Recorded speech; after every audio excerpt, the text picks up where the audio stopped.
Good morning, Flosstube. I'm Michelle from Michelle's Romantic Tangle, and it is Monday, October 21st, 2019, and I am filming this morning on a brand new, to me, camera because I broke my phone.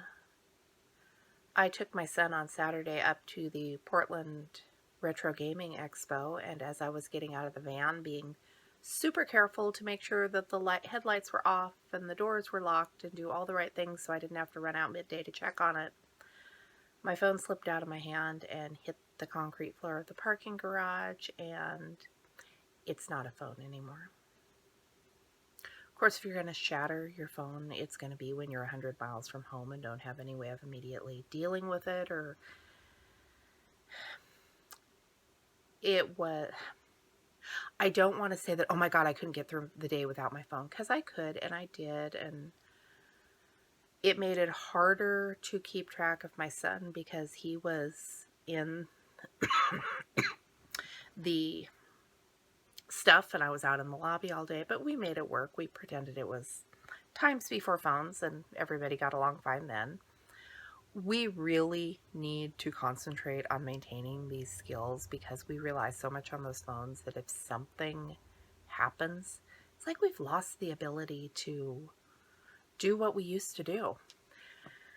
So my plan was for the short term to switch my phone number back to my old iPhone 4S, and it would give me a phone number.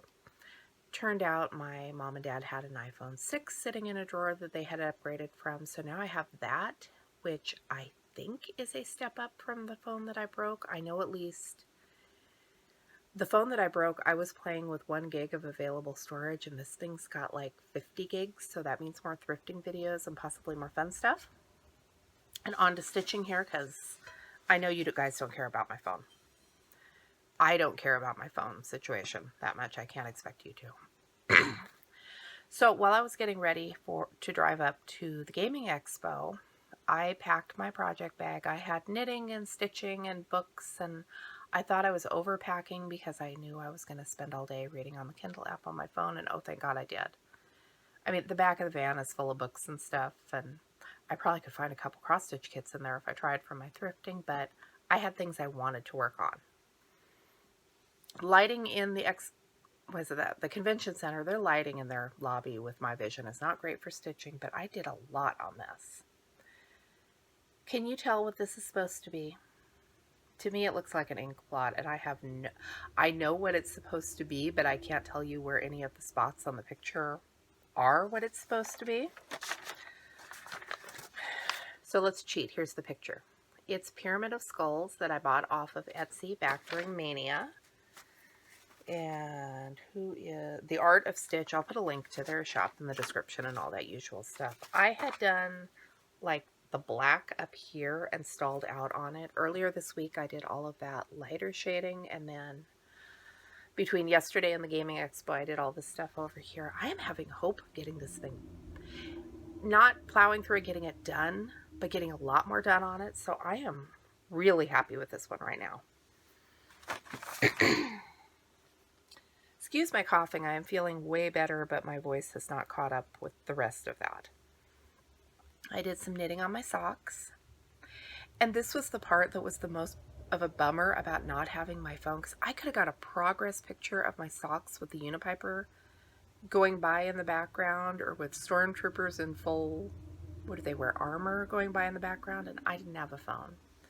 I have one sad picture of my shawl in progress that my son took, and the shawl itself, I really hope is in the car because it is not in my sewing corner this morning. And I'm not going to worry about that too much. It's here somewhere. So 10 hours at the Gaming Expo. My son had an absolutely awesome time. He had wanted to, late in the day, see a panel. Is it Dragon's Lair, the video in the 80s that was like the animation? I remember seeing it as a kid and never playing it because it costs 50 cents. But apparently it's exciting, and he listened to the animator who did the animation for that and had also worked on The Little Mermaid and just a whole bunch of animation that we both love. And the animator's father had worked on big Disney. Well, the animator had done Ariel and the Little Mermaid, and then his dad had done huge stuff. And my son says I really would have liked the panel, which makes me kind of wish I'd bought a ticket, but I didn't know that I wanted to spend big money to see my son's favorite YouTubers. I'm spoiled. I can go see my favorite YouTubers every first Thursday up at Acorns and Threads. So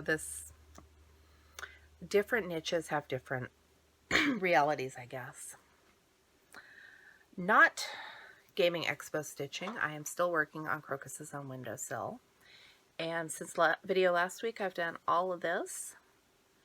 I am still not understanding the why behind mixing the cotton floss and the wool acrylic thread, but it's pretty. So I think my focus for the immediate future, I'm going to keep working on this. I'm going to keep working on the skulls, and I'm going to see where that gets me.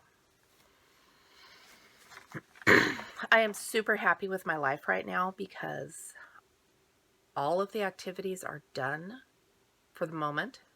I got groceries yesterday, the kitchen is stocked, and if nothing happens, I don't have to leave the house for at least 3 days. Maybe 4 or 5 or 6 days. And for me, that is just awesome. Talked in the last video about that clown motel movie we found. You don't want to watch it. Think Deliverance with Clowns is the best way that I can try to explain why maybe you don't want to watch it without going into details I'm not going into here on a Flosstube video. The plot was really boring. The plot made little to no sense. The backdrops of the clown motel itself were kind of interesting, but except for the music, there's a song that plays over the closing credits that is really stupidly catchy, and I'll put the link to the video down below because it basically gives you clips of the entire movie, spoilers and all. So if you're curious, you can go watch that.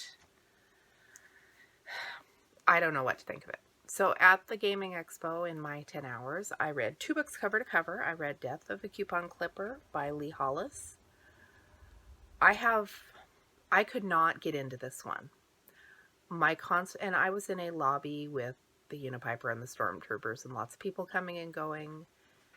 And it was early in the morning, so maybe that's why I couldn't focus. But got through the whole book. It wasn't a bad book. It just didn't pull me in. And after I finished this one, I started Lock All My Door by Riley Sager. I had read her first book, Final Girls, when we went to Hawaii a few years ago. I read it on the plane, cover to cover. I read this, depends on how you define cover to cover. I read 100 pages, and then I did some knitting and did some walking around. And I read another 100 pages, and then I did some stitching and some walking around. Because I knew I had a lot of hours to get through, and I knew that a 300-page book was not going to fill that many hours, so it's a good book.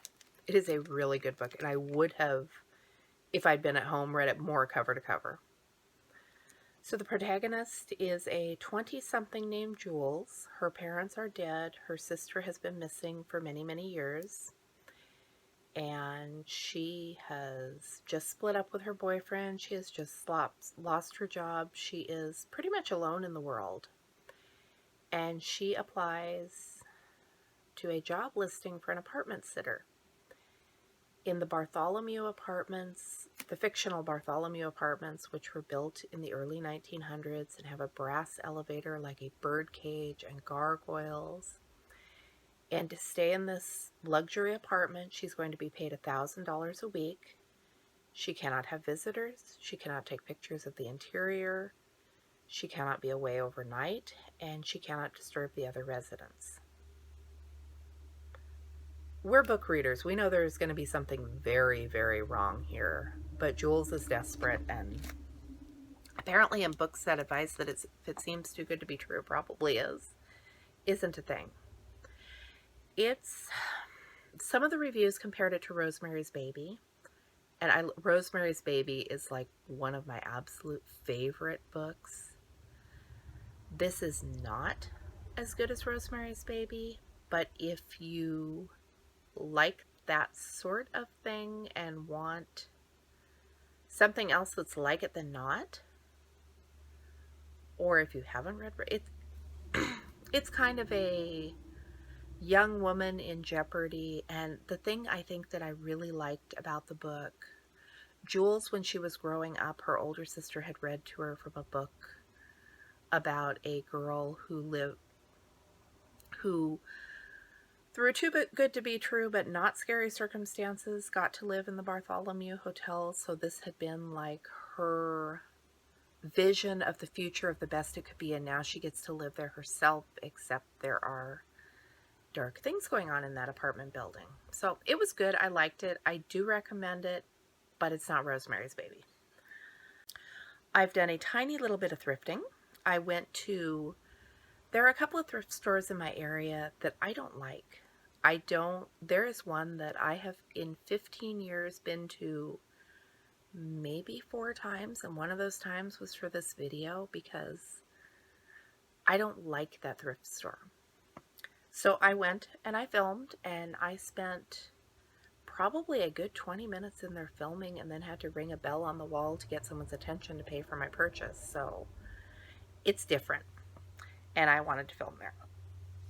While I was there, I found this. I don't know if you can read that on the screen. It says "Remember Me," and it is this pink, just delicate, adorable little teacup. Came home, looked it up. The very few sources that I am finding are saying that this is mourning china, and there's something a little morbid feeling about it, but I think it's too pink to be for actual mourning of someone who's dead. So I don't know if it's a token of friendship. My research is getting me nowhere. If you know what this is, tell me. And if you have a good idea of what I can do with this that is not drinking tea out of it, tell me. The best I can come up with is making a pin cushion. I don't want to do that. I don't want to make permanent alterations to it, I don't think. Maybe I just use it to hold my orts. It's cute, and it was 75 cents, and I've never seen anything like it, so it came home with me. If you watch my thrifting stuff, you'll know that's a recurring theme. For now, it will go on a high shelf in my sewing room so I do not break it, or maybe be a prop in some Instagram stuff. I don't know. Not worried about it. I also found this, and I have been looking for one of these, but I can't remember why I was looking for one of these.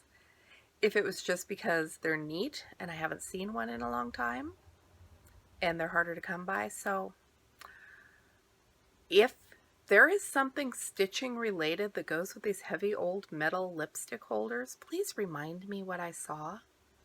Otherwise, it's going on my sewing room table because it's pretty and sparkly, and it almost in the right light looks like it has rhinestones, but it doesn't. So I'm happy I found it for 75 cents. I found this in my car. I know I bought it at a thrift store within the past couple of weeks from a quarter. I think I know which thrift store, and then as soon as it slips my mind, almost as soon as I remember, it's weird. And my youngest son, when I bought it, his response was, "Oh, you're going to stitch Annabelle." Because in the stories behind the Annabelle doll, the real one is a Raggedy Ann doll. And my 13-year-old apparently doesn't know the Raggedy Ann is a thing, which why would he? It was a quarter. I don't know if I will ever stitch it. I love collecting these old kits. There is no picture of what this thing's supposed to look like, just the canvas. And there's some outlining around the hair that from what is in here, I don't think you can do those outlines. I haven't opened it to really analyze it yet. So I'm not sure what the designer's original intent was here. It was a quarter. It will live with me in my old kit collection, and maybe someday I'll decide I want to stitch Raggedy Ann or Annabelle. I think that is everything I had to talk to you about in this video. Like I said, my voice is not... I'm at that point where I'm not really feeling sick anymore, but I still have that stupid residual cough, and the only thing it's really getting in the way of is trying to film videos where I have to talk. So you may hear coughing in the next couple of flip throughs. I'm going to try not to, but I'm also not going to stop making videos until the cough is gone, because that could be weeks. Thanks so much for watching. I'm Michelle from Michelle's Romantic Tangle, and I appreciate it if you got through this whole thing with the coughing and my train of thought that just cannot stay on the same track in the same direction for long enough to do this. Usually it's not this complicated. I will be back with you soon. I am planning more flip throughs, and I already do have a couple more thrifting videos lined up for you. And let me know, do you feel Halloween ticking ever more closely and eliminating any chance you'll have of getting your Halloween plans done before October 31st? Because I'm at the point where I have just thrown up my hands and given up. I'm Michelle from Michelle's Romantic Tangle, and I will be back with you soon. And I've already filmed this outro like 5 times, so this is it. I'm done.